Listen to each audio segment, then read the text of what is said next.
de France Culture, Guillaume Erner.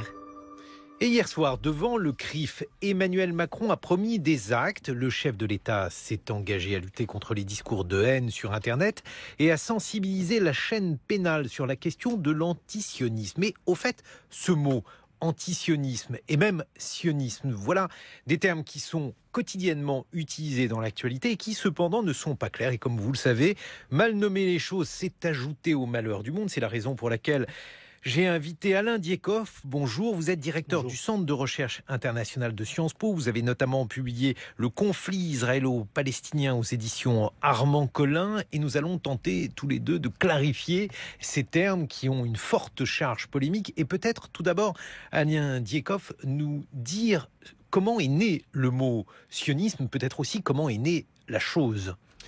Alors, le mot lui-même est apparu à la fin du 19e siècle, dans les années 1880, pour désigner le mouvement national juif qui était apparu en Europe centrale et orientale, et dont l'objectif finalement était très simple, c'était de donner un foyer au peuple juif, créer finalement un État pour le peuple juif. Donc dans le fond, c'est à la fois, de façon très très classique, un mouvement politique et une idéologie dont l'objectif était précisément de créer un État, ce qui a été objectif qu'il a atteint en effet en 1948. Un projet consubstantiel à l'idée d'un Israël, ou bien il y avait débat?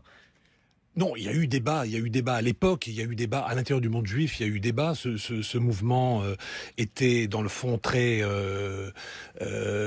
minoritaire au départ, puisque beaucoup de juifs pensaient que ce projet n'était pas réaliste et donc ont défendu d'autres projets, soit les projets qui étaient prévalents en Europe de l'Ouest, c'est-à-dire l'intégration dans les sociétés d'accueil, là où les juifs étaient devenus citoyens, comme en France ou en Allemagne, et d'autres, à l'est de l'Europe, étaient en faveur d'autres types de nationalisme juif.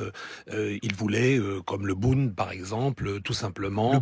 Le Bund, c'est le mouvement des travailleurs juifs de Lituanie, de Pologne et de Russie, et qui a été créé à la fin du 19e siècle également, et dont l'objectif était que les juifs obtiennent une autonomie nationale, culturelle, à l'intérieur d'une Russie qui aurait été évidemment démocratisée, c'est-à-dire après la chute du tsar. Donc né à la fin du 19e siècle, l'idée sioniste a-t-elle recueilli, Alain Dieckhoff, un certain succès auprès des populations juives européennes? Y a-t-il eu immédiatement beaucoup de sionistes? Est-ce qu'ils se pensaient comme tels? Alors, évidemment, c'est très variable selon les endroits.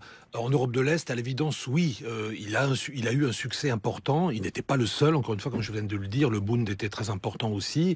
Il y avait l'ultra-orthodoxie juive qui était très très importante dans certains pays comme la Pologne, et qui n'a pas été sensible à ce message du tout, qui était même opposé à bien des égards, mais en Europe de l'Est, malgré tout, en Pologne et en Russie jusqu'en 1917, en tous les cas, il a eu un certain succès. Après 1917, non, parce que tout simplement, il a été interdit, comme tous les mouvements, après la révolution bolchevique. Mais en Europe de l'Est, oui, certainement, c'était la base du sionisme. En Europe de l'Ouest, non, parce que tout simplement, les Juifs étaient dans d'autres stratégies, comme je l'ai dit, qui étaient des stratégies d'intégration aux sociétés d'accueil. Et au fur et à mesure que l'antisémitisme est devenu de plus en plus vif au début du XXe siècle, avec les périls qui montaient, qu'est devenue l'idée sioniste, Alain Dieckhoff? Alors, bien évidemment, le sionisme lui-même, dans son apparition, est une sorte de miroir de l'antisémitisme. C'est-à-dire, c'est parce qu'il y a l'antisémitisme que le projet sioniste apparaît et qu'il est porté en particulier par Theodor Herzl, qui a été le vrai fondateur quelque part du sionisme comme mouvement organisé et dont l'objectif était la création d'un État juif. Alors bien sûr que ce mouvement s'est renforcé, en particulier dans l'entre-deux-guerres. Il s'est renforcé d'une part parce que en Europe, si on pense par exemple à la Pologne de l'entre-deux-guerres, qui dérivait de plus en plus vers l'autoritarisme et où l'antisémitisme était très très présent, le sionisme s'est renforcé. Donc il y a eu des vagues migratoires importante de juifs polonais, par exemple, au début des années 20, vers la Palestine. Et il s'est renforcé surtout aussi parce que avec la déclaration Balfour de 1917, qui a été donnée en quelque sorte au mouvement sioniste par le gouvernement de Sa Majesté britannique.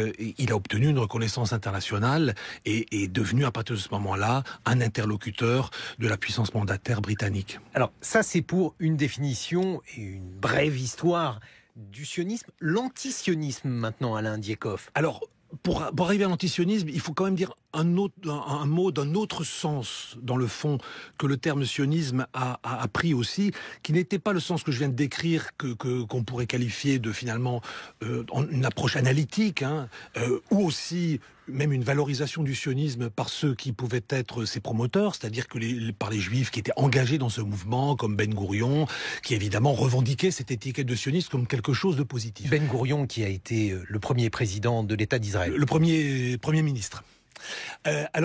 Mais ce qu'il faut dire, c'est qu'à partir des années 30, déjà dans les années 30, les adversaires du sionisme ont commencé à mettre en avant une définition du sionisme qui allait bien au-delà, qui était très différente de celle que je viens de dire, qui était essentiellement finalement polémique, qui était quasiment une sorte de disqualification du sionisme comme mouvement et une dénonciation assez large du sionisme qui émanait en particulier dans les années 30 du mouvement communiste. Le mouvement communiste a été violemment antisioniste et il a dénoncé le sionisme très vite dans les années 30 comme un impérialisme, comme même un fascisme, très clairement, ce qui est évidemment n'avait rien à voir avec la réalité objective. Mais je pense que c'est important de dire que ce terme a été chargé dès les années 30 d'une connotation négative par ses adversaires les plus virulents, et donc dans une logique de propagande. Et je pense que c'est vraiment important de voir aussi cet usage du terme par d'autres locuteurs, évidemment, mais par d'autres locuteurs. Parce que c'est ça qui permet aussi de faire le lien avec ce qu'on peut mettre sous le terme antisionisme, parce que là aussi on peut y mettre des choses finalement différentes. On peut y mettre quelque chose qui est, je dirais, absolument acceptable et qu'à la limite je ne mettrais même pas vraiment sous ce terme, mais parfois on voit bien qu'il y a des confusions, c'est-à-dire une critique des thèses finalement du projet sioniste lui-même, c'est-à-dire est-ce que le projet qui appelait donc, comme je le disais, à la fin du XIXe siècle à la reterritorialisation des Juifs, ce projet il a été et il peut être l'objet d'une critique, je dirais, objective comme projet politique. On peut aussi, bien sûr, critiquer les actes des différents gouvernements israéliens, aussi bien au niveau intérieur qu'extérieur, et ça ne pose pas de problème particulier. Là où le problème commence à émerger, c'est lorsque l'antisionisme se greffe sur cette vision un petit peu diabolisée.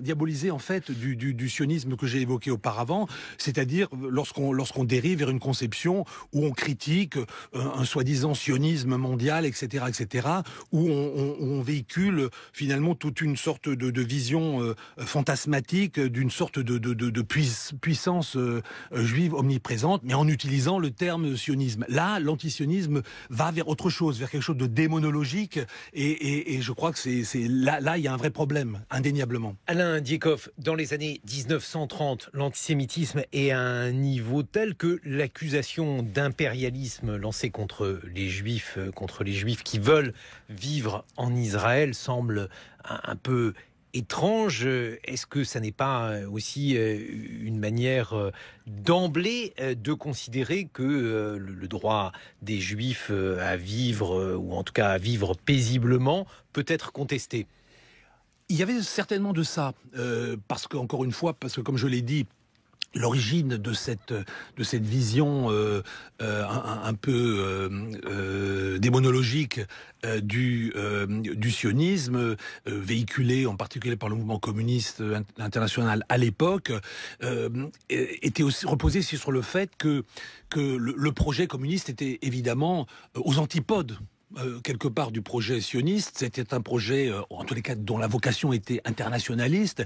Et ce que les sionistes voulaient, c'était finalement créer un État comme les autres. Donc là, il y avait une contradiction évidente, et je pense que ça explique aussi la violence de ces attaques contre le sionisme, du fait de cette vision totalement opposée, de vision du monde totalement différente. En tout cas, ça veut dire que l'antisionisme, je dis bien l'antisionisme, est né plutôt à gauche, chez les communistes, tandis que chez les nazis, eux, est-ce que le terme était utilisé ? Assez peu.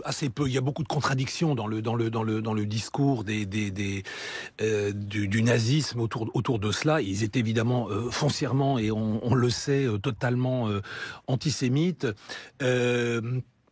Mais la question du sionisme était assez marginale pour eux. En réalité, ils n'étaient pas particulièrement... ils n'ont pas concentré, disons, leur attention sur cela. Mais ce qui est quand même... ce qu'il faut dire également, c'est que cette vision, comme je le disais, un petit peu démonologique du sionisme, si elle est née... En effet, dans ces mouvements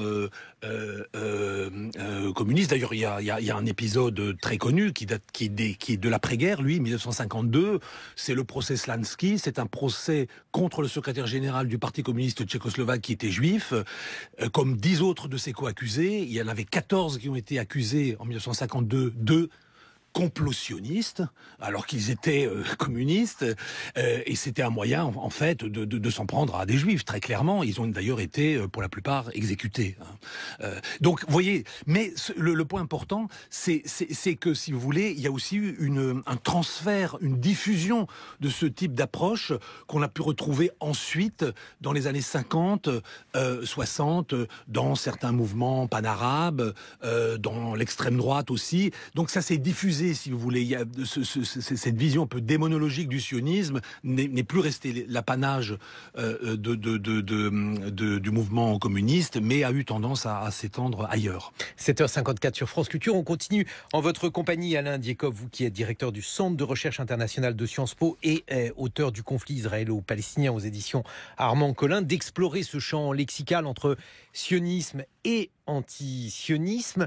À l'origine, l'idée de faire un État pour les Juifs était-elle une idée laïque ? Parce que peut-être que l'antisionisme vise aussi une certaine conception religieuse du peuple juif. Non, alors là très clairement, c'est quelque chose qui est très très peu présent. De la même façon que l'antisémitisme dit moderne est apparu à la fin du 19e siècle, fondé sur une base raciale, et donc, de ce point de vue-là, était très différent de l'anti-judaïsme classique, qui était essentiellement une opposition de nature religieuse. L'antisionisme est une sorte de... Dans cette acception, en quelque sorte extrême, et quelque chose de nouveau. C'est-à-dire qui se cristallise sur ce projet politique, très clairement, qui se cristallise autour de ce projet politique, mais de la dimension religieuse est pas du tout présente. Elle est d'autant moins présente que le sionisme, alors là, comme projet historique, n'avait pas cette dimension. Certes, il revendiquait la création d'un État pour les Juifs en Palestine. Sion, c'est le nom d'une colline à Jérusalem, donc évidemment le nom n'a pas été choisi par hasard, c'est bien pour établir un lien avec le passé juif, mais ses promoteurs et l'idée en tant que telle était une idée séculière de nationalisme. Ça, il faut toujours le répéter pour bien dire qu'au départ, tout au moins, la dimension religieuse était très très très marginale.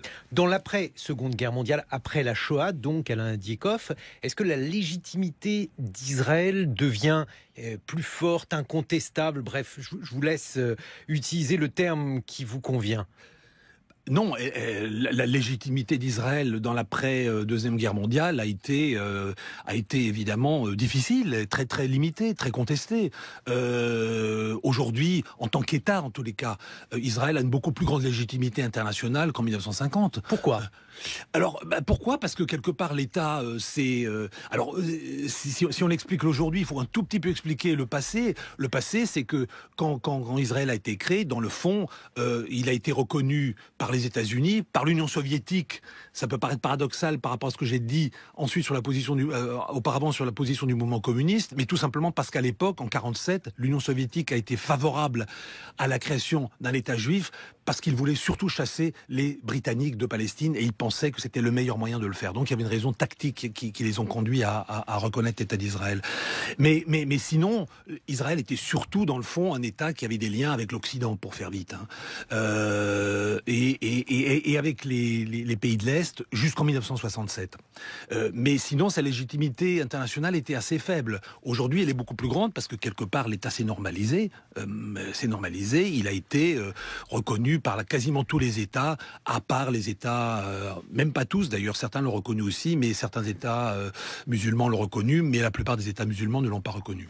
Dans l'histoire du sionisme et de l'antisionisme après la Seconde Guerre mondiale, il y a des dates importantes, par exemple les dates de la guerre des 6 jours et de la guerre du Kippour. Peut-être nous dire en quelques mots qu'est-ce que ces deux guerres ont changé, Alain Diekhoff, dans la représentation de l'État d'Israël?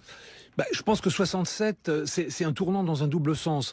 Le premier sens, c'est que ça va conduire un certain nombre de juifs qui étaient pas nécessairement très proches d'Israël à s'en rapprocher. On peut penser là évidemment à la figure emblématique pour le judaïsme français de Raymond Aron, qui se définissait toujours comme un juif très assimilé, mais qui après 67, tout en restant sur cette position, a dit que la guerre avait éveillé en lui en quelque sorte un sentiment de proximité avec l'aventure d'Israël qu'il n'avait pas eu jusque-là. Donc ça, c'est un point important, c'est-à-dire qu'une partie des Juifs qui n'étaient pas encore sionistes en ce sens de l'attachement à Israël le sont devenus. Et dans l'autre sens, ceux qui étaient critiques d'Israël, je dirais, le sont devenus encore davantage. C'est-à-dire que l'antisionisme après 67, c'est lui aussi beaucoup renforcé en réalité dans le monde arabe, évidemment, dans le mouvement communiste qui était encore très puissant à l'époque, et donc en quelque sorte Israël est devenu un point de cristallisation, je dirais, beaucoup plus puissant entre les pour et les contre après 67. Donc une évolution, et aujourd'hui, est-ce que on a en quelque sorte une modification importante de la représentation de l'État? Moi, ce qui me paraît important, c'est que, comme je l'ai dit, au point de vue de la légitimité internationale, indéniablement, elle a cru. En même temps, il faut aussi constater que la critique véhémente, dans certains secteurs, évidemment, est devenue plus puissante. Justement, on va continuer à en discuter, Alain Diekhoff. Maintenant qu'on a posé, en quelque sorte, le cadre historique, on va voir la question du sionisme et de l'antisionisme dans l'actualité, après les dîners du CRIF, après les insultes proférées contre notre camarade Alain Finkielkraut, et après également un sondage qui souligne l'importance de la croyance en l'existence, je cite, d'un complot sioniste. Il y aurait 22% des Français qui y croiraient. On en parle en votre compagnie, Alain Diekhoff, dans quelques minutes. Vous avez publié Le conflit israélo-palestinien et vous serez rejoint par Esther Benbassa. Elle est professeure à l'école pratique des hautes études et sénatrice verte de Paris. Il est 8h sur France Culture. Évoquer des questions de vocabulaire entre sionisme, antisionisme, antisémitisme à la suite du discours d'Emmanuel Macron hier soir au dîner du CRIF. Mais auparavant, puisque nous sommes en compagnie d'Alain Diekhoff, directeur du Centre de recherche internationale de Sciences Po, auteur du conflit israélo-palestinien aux éditions Armand Collin, et d'Esther Benbassa. Bonjour Esther Benbassa. Vous êtes professeure à l'école pratique des hautes études. Vous êtes également sénatrice de Paris Europe Écologie Les Verts et vous faites partie de cette commission d'enquête du Sénat. Vous avez d'ailleurs le rapport avec vous au sujet donc de cette affaire Benalla. Une réaction à ce que vient de dire Frédéric Saïs? Il a très bien résumé, c'est formidable. Donc il a dû lire le rapport. Qui est un assez gros rapport, vous l'avez dit. Oui, il fait 140 enfin, nous avons, le... 120 pages plus annexe. Oui, jusqu'à 11h hier, il était confidentiel. Donc, bon, écoutez, c'est vrai, pour une fois, on va quand même, nos citoyens vont dire que, voilà, il y a des contre-pouvoirs qui font leur travail, et l'Assemblée ne l'a pas fait parce que la majorité est l'AREM. Donc, voilà, je crois que il faut souligner le travail fait, mais aussi les conclusions. Parce que là, peut-être vous n'avez pas parlé de la saisine qui a été demandée au bureau pour que le bureau demande cette saisine pour les grands marquis les grands marquis de l'exécutif. Alors nous avons Monsieur Strozza, le directeur de cabinet d'Emmanuel Macron, Monsieur Alexis Kohler, qui est secrétaire général, et Monsieur Lionel Lavergne, qui était responsable de la sécurité du président. Donc là, ils n'ont pas, enfin, la saisine ne sera pas faite pour parjure, mais le juge décidera s'il s'agit d'omission ou de parjure, de contradiction ou de parjure. Là, écoutez, je crois qu'il y a un peu de ménage qui se fait, et c'est sain pour la démocratie, parce que ceux qui disent que voilà, le Sénat a voulu se venger. Écoutez, tout est politique. Au Sénat, on n'est pas là pour cueillir des fleurs, même si je suis écologiste. Mais bon, on a fait notre travail, et toutefois, on voit que la démocratie souffre de beaucoup de mots: copinage, opacité, manque de diligence, pas de relation et d'échange avec les différentes institutions. Monsieur Benalla, il a utilisé, après avoir été renvoyé de l'Élysée 23 fois, ses passeports, ses 4 passeports. Frédéric Seyss. Cela dit, il faut quand même entendre ce que vous répond l'Élysée d'une point de vue du droit. Il vous accuse, vous, le Sénat, d'outrepasser légèrement les compétences de la commission d'enquête en voulant contrôler non pas uniquement les politiques publiques, comme c'est mentionné par la Constitution, mais aussi l'organisation interne d'un corps qui en l'occurrence s'appelle l'Élysée. Est-ce que cet argument-là est complètement à rejeter, ou est-ce que effectivement on peut se poser la question de jusqu'où peut aller le Sénat dans la minutie, j'allais dire? C'est le rôle du Parlement. Déjà dans la Déclaration des droits de l'homme, on demande que le peuple, les élus du peuple, puissent contrôler le travail fait. Nous avons légitimement le droit de contrôler l'exécutif. D'accord. Alors là, il n'y a pas eu de dépassement de notre rôle. Au contraire, nous avons fait notre rôle, et c'est très bon pour la fluidité de la démocratie. Monsieur Griveaux n'avait même pas lu le rapport, donc là, c'était de la rhétorique. Et moi, je trouve que l'Élysée devrait prendre au sérieux ce travail et faire le ménage comme il se doit, parce qu'il y a quand même beaucoup de choses à changer. 8h25 sur France Culture, on va évoquer maintenant la question de l'antisionisme, de l'antisémitisme, des liens éventuels entre ces deux termes. Auparavant, je vous propose d'entendre un extrait du discours d'Emmanuel Macron. C'était hier soir devant le CRIF. D'abord, nommer le mal. Qui ne voit que l'antisémitisme se cache de plus en plus sous le masque de l'antisionisme? Je l'ai dit lors du 75e anniversaire de la rafle du Veldiv, l'antisionisme est une des formes modernes de l'antisémitisme. C'est pourquoi je confirme que la France, qui, comme vous l'avez rappelé, l'a endossé en décembre avec ses partenaires européens, mettra en œuvre la définition de l'antisémitisme adoptée par l'Alliance internationale pour la mémoire de la Shoah. Alors là, il faut faire quelques clarifications. Nous sommes donc en compagnie d'Alain Diekhoff et d'Esther Benbassa. Esther Benbassa, vous êtes une femme politique puisque vous êtes sénatrice Europe Écologie Les Verts de Paris, mais vous êtes aussi historienne, professeure à l'École pratique des hautes études et notamment historienne du judaïsme. Votre point de vue sur ce que vient de dire Emmanuel Macron? D'abord, je dirais que son discours est réconfortant pour les Juifs dans le sens où il montre qu'il n'y a pas d'antisémitisme d'État, comme en Hongrie ou ailleurs. D'accord. C'est une avancée, bien sûr. Mais là, je suppose que vous voulez que je donne mon avis sur la définition antisémitisme, antisionisme, n'est-ce pas, telle qu'elle a été adoptée par l'Alliance internationale pour la mémoire de la Shoah, qui est le résultat du lobbying, n'est-ce pas, d'associations pro-Netanyahou en Israël, qui a fait un bon lobbying auprès des organismes européens et qu'il a fait adopter cette définition. Moi, je la trouve dangereuse. Parce que, d'abord, on ne peut pas nier que derrière l'antisionisme de certains, il y ait des relents d'antisémitisme, ça c'est évident.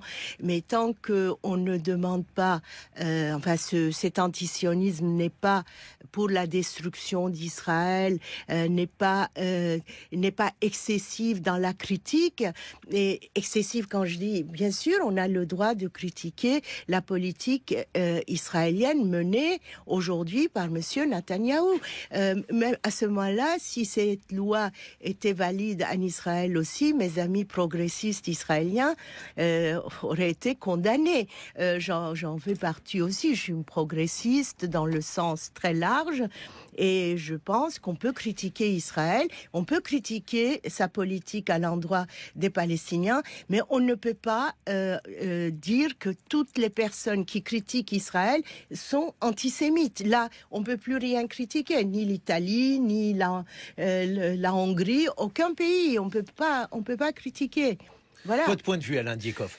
Bon, il faudrait voir évidemment ce qu'il y a dans la loi, mais moi je ne pense pas que la critique... Ça ne sera pas une loi, résolution. Oui, ou une résolution. Enfin, mais en tous les cas, je ne pense pas que ce que le président Macron a évoqué vise les critiques de cette nature-là, c'est-à-dire les critiques d'action du gouvernement israélien, de pratiques de ce gouvernement. Je pense qu'elles ne tomberont pas du tout sous la coupe d'une législation quelconque. Je pense que ce qui est visé derrière cela, c'est finalement ce que j'appelais auparavant une sorte d'antisionisme démonologique qui existe, c'est-à-dire l'idée que finalement, sous couvert d'antisionisme, c'est en fait de l'antisémitisme pur et simple qui s'exprime et que cette nouvelle forme s'alimente d'une haine, je dirais, structurelle de l'État d'Israël en tant que tel. Et là, je pense qu'il y a quand même une nuance importante.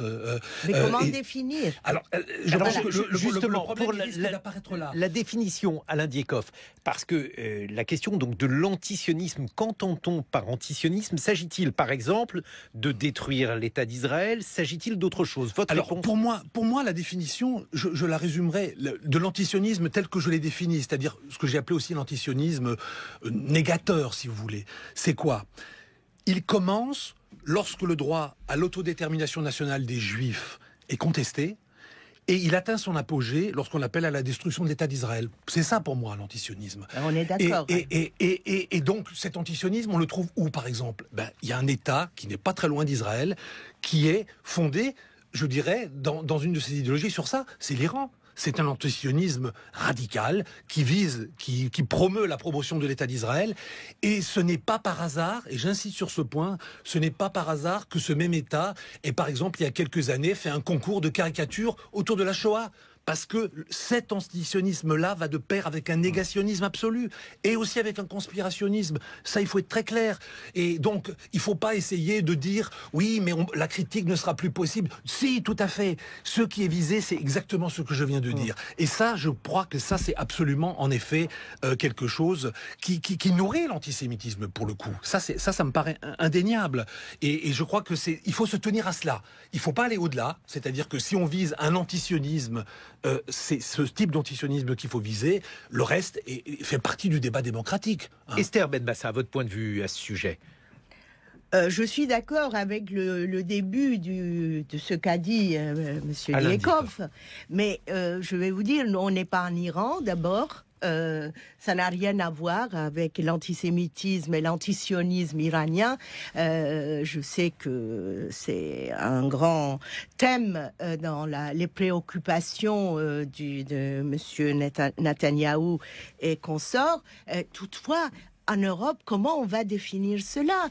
Moi, je peux vous prendre aussi des écrivains israéliens qui vraiment critiquent lourdement Israël. Alors, où est-ce qu'on va situer le point d'orgue de ce... Alors, je vais vous donner un exemple, Esther Benbassa. Je vais vous donner un exemple, Esther Benbassa, 8h32 sur France Culture, puisque nous parlons d'antisémitisme et d'antisionisme en tentant de définir les termes, en la compagnie d'Alain Diekov, directeur du Centre de recherche internationale de Sciences Po, et de vous-même, qui êtes professeur à l'École pratique des hautes études et sénatrice de Paris. Est-ce que tentative ou une volonté de boycotter l'État d'Israël, c'est une initiative qui est menée, vous paraît être de nature à être antisioniste, antisémite, bref, quelle distinction et comment catégoriseriez-vous cette tentative ?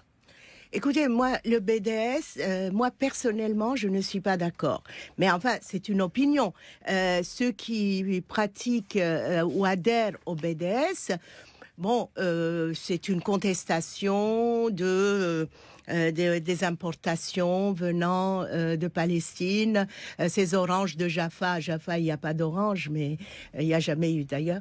Elles poussent en Palestine, donc voilà, et on appelle à ne pas consommer ces oranges et autre chose, aussi l'industrie, à ne pas investir en Israël, etc. Moi, je suis universitaire. Je pars du point de vue que moi, je ne vais pas cesser d'inviter des collègues dans mon université, des collègues israéliens, en disant voilà, je suis pour le BDS, mes collègues israéliens, je ne les invite pas non plus, d'accord? Alors là, ce n'est pas mon point de vue. Toutefois, ceux qui pratiquent cette contestation ne sont pas des antisémites.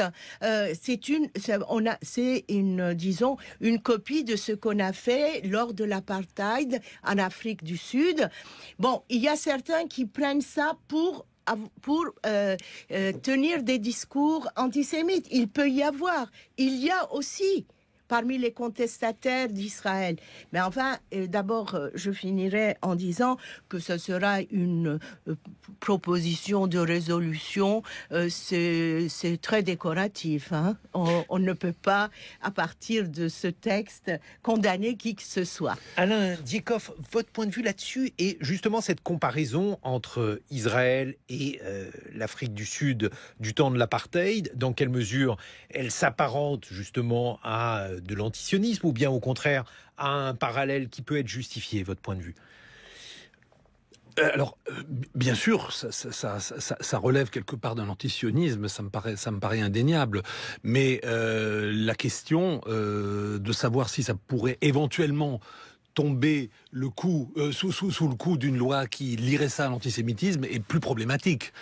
Et je pense qu'en effet, une opérationnalisation véritable d'un point de vue juridique sera extrêmement compliquée, sauf dans des cas vraiment où, dans le fond, on l'a bien vu, par exemple, avec l'épisode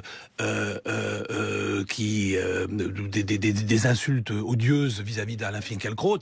Quand on dit sale sioniste, c'est pour pas dire sale juif. En fait, c'est ça la réalité. Là, il tombe déjà sous le coup de la loi. Là, pour l'antisémitisme, enfin, je ne soutiens pas les idées de M. Finkielkraut, même si j'ai adoré dans ma jeunesse son livre, Le Juif imaginaire. Toutefois, c'est très regrettable qu'il ait été cible de tels propos orduriers. Mais moi, je prendrais les mots antisémite, enfin peut-être, sûrement même, ce monsieur qui disait sale sioniste pensait mélanger tout, israélien, juif, etc. Il y a cette confusion et que parfois le CRIF entretient aussi. Mais il a dit... Pourquoi le CRIF l'entretiendrait, Esther? Écoutez, c'est cette demande insistante sur l'introduction dans l'antisémitisme de l'antisionisme est une idée de Benjamin Netanyahou qui ne souhaite pas des critiques sur Israël et qui, par le moyen des communautés, disons, propage cette idée. Mais enfin, on ne va pas faire ici de la hard politique. Mais la politique dure, traduit en français. Et on va quand même dire que cette personne qui insultait Monsieur Finkielkraut a dit la France est à nous, après rentre à Tel Aviv. Alors là, oui, je suis d'accord. Parce moi, je ne me mets pas à la place du juge. Le juge saura faire la distinction. Et d'ailleurs, je crois que M. Finkielkraut a décidé de ne pas porter plainte. Je ne sais pas s'il a raison ou pas. En tout cas, c'était inadmissible ce qui est arrivé. Il faut punir les gens qui ont tenu ces propos. Pas seulement l'antisémitisme et ces propos orduriers, mais vous voyez comment la frontière est quand même très étanche entre ces deux termes. Alain Diekhoff, l'évolution de l'idée antisioniste à gauche, parce que là aussi, on évoquait l'histoire israélienne tout à l'heure. Pendant très longtemps, Israël a été aussi un laboratoire pour le socialisme au travers du kibbutz. Bref, c'était un État qui bénéficiait d'une certaine sympathie à gauche. Qu'en est-il advenu par la suite ? Alors justement, si vous évoquez la gauche, historiquement, oui, sympathie du côté de la social-démocratie, mais certainement pas sympathie du côté du mouvement communiste, puisqu'il a au contraire été un critique acerbe du projet sioniste dès les origines. Hein. Vous lisez même Lénine dans le texte, il critique le sionisme comme un mouvement bourgeois, réactionnaire, impérialiste, enfin tout y est déjà. Hein. Donc il y a deux gauches de ce point de vue-là. Très clairement, qui ont été très clairement différenciés sur cette question du rapport au sionisme et du rapport à Israël. Est-ce qu'on les retrouve aujourd'hui, ces deux gauches ? Je dirais en un certain sens, oui. En un certain sens, oui, parce que, alors même si évidemment la gauche un peu social-démocrate n'est plus aujourd'hui que l'ombre d'elle-même, elle est affaiblie, nous le savons. L'autre gauche aussi. Oui, mais on voit quand même dans un mouvement, je crois, comme la France insoumise, quelque chose qui rappelle ce qui pouvait exister à l'époque du mouvement communiste. D'ailleurs, c'est pas très surprenant puisque certains électeurs sont passés de l'un à l'autre et où on revoit quand même un peu cette critique très très forte d'Israël. Justement, qu'est-ce que vous en pensez, Esther Benbassa, puisque vous êtes engagée auprès des Verts. La gauche a souvent été accusée d'antisionisme, je dis bien d'antisionisme. Une partie des Verts aussi. Qu'en est-il aujourd'hui, selon vous ? Écoutez, il faut arrêter de confondre la critique d'Israël aujourd'hui qui mène une politique quand même assez dure, même très dure à l'endroit des Palestiniens, qui s'oppose à l'autodétermination des Palestiniens. Alors là, remonter au communisme, à Lénine, ça n'a rien à voir avec aujourd'hui. Excusez-moi, moi j'ai grandi en Israël. Le sionisme, ma génération déjà, à 20 ans, n'était plus sioniste. Le sionisme, c'est un sionisme d'État. Et le sionisme des pionniers a disparu. Alors, on ne va pas maintenant dire que critiquer Israël, c'est en passant par la critique du sionisme, et de l'antisémitisme. Vous ne pouvez pas aujourd'hui dire je ne suis pas une adepte de la France insoumise, ça je vous l'assure, malgré ma sympathie pour certaines de leurs idées, ils ne sont pas antisémites. Et la gauche, ça veut dire quoi ? Cette gauche dont on parle, c'est la gauche qui a quitté son antisémitisme au XIXe siècle et qu'à l'affaire Dreyfus, n'est-ce pas, s'est rangée du côté de Dreyfus. Alors, est-ce que cette gauche est antisémite ? Les communistes seraient-ils aujourd'hui antisémites ? C'est quand même ce n'est pas possible de parler de cette façon-là. Les Verts, en quoi sont-ils antisémites ?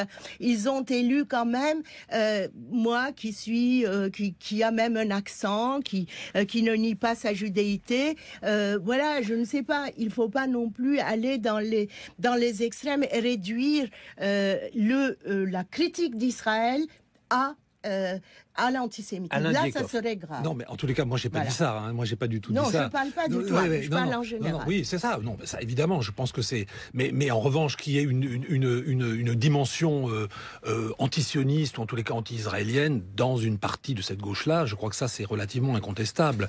Et à droite. Et bien sûr, à droite aussi. À droite aussi, Et l'extrême droite.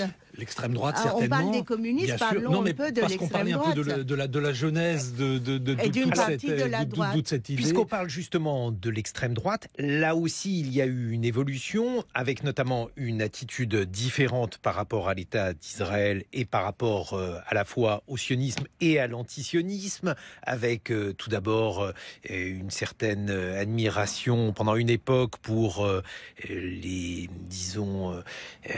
victoires remportées par l'État hébreu, puis un changement de discours, en tout cas auprès de certains milieux d'extrême droite. Alain Diekhoff. Bah alors l'extrême droite, oui.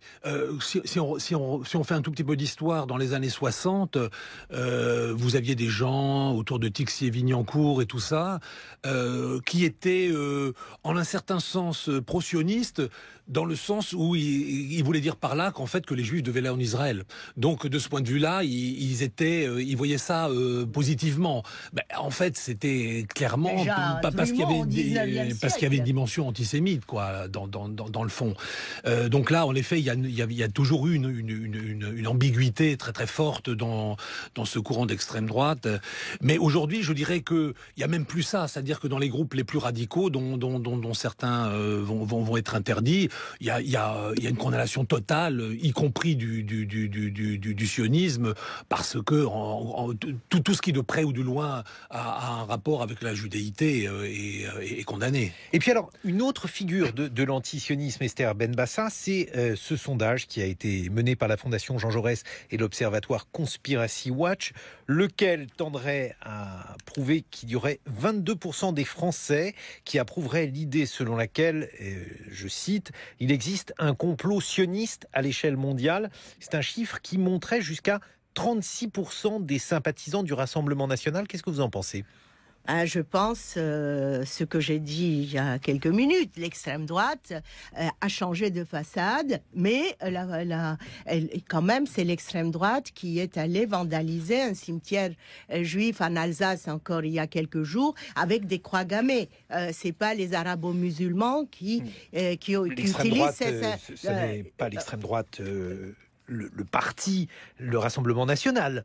Écoutez, le Rassemblement national, moi je dirais, je ne vais pas porter des jugements, mais il y a un ADN quand même antisémite depuis le 19e siècle qui accompagne l'extrême droite. Donc on va pas... Officiellement, ils s'en défendent. Alors écoutez, moi, officieusement ou officiellement, pour moi, c'est pas important. D'ailleurs, nous discutons, est-ce que on doit mettre l'antisionisme dans l'antisémitisme? Moi, j'aimerais que le combat soit mené contre l'antisémitisme et d'une manière continue, et dans l'éducation, par la culture, par la persuasion, par l'explication. Je ne sais pas si ça donnera des résultats, mais la preuve est que l'antisémitisme est en train toujours de continuer son chemin, et c'est très mauvais signe parce que les crises sociales, vous savez, qu'elles produisent aussi ce genre de rejet des minorités. D'ailleurs, l'homophobie monte aussi, et enfin c'est tout, et les racismes, donc c'est tout ensemble, et c'est regrettable. Un dernier mot, Alain Diekhoff, peut-être sur le caractère polysémique du complot sioniste. Donc il y a un pourcentage important de Français, quels que soient les partis, si on en croit ce sondage. Complot sioniste, qu'est-ce que ça veut dire ? Parce que là aussi, il peut y avoir deux sens au moins. Moi, je suis pas dans la tête de ceux qui ont répondu, donc je ne sais pas qu'est-ce qu'ils avaient en tête quand ils ont répondu cela. Je pense que, à l'évidence, certainement, une partie des sondés sont tout simplement des antisémites purs et simples, et qui ont cette vision du complot qui date de la fin du 19e siècle avec le protocole des sages de Sion. D'autres ont peut-être une vision un peu différente, c'est-à-dire qu'ils mélangent un peu le rôle que en effet, une partie, par exemple, du lobby pro-israélien peut avoir aux États-Unis avec que ça renverrait à une sorte de complot. Alors une sorte d'amalgame totalement délirant, mais qui peut aussi peut-être expliquer une partie. Mais encore une fois, je suis pas dans leur tête. Un dernier mot rapidement. Je me contenterai de la France et je rappellerai quand même que 19% des Français votent pour l'extrême droite. Donc c'est une réponse à ce sondage. Esther Benbassa, Alain Dieckhoff, 8h47 sur France Culture.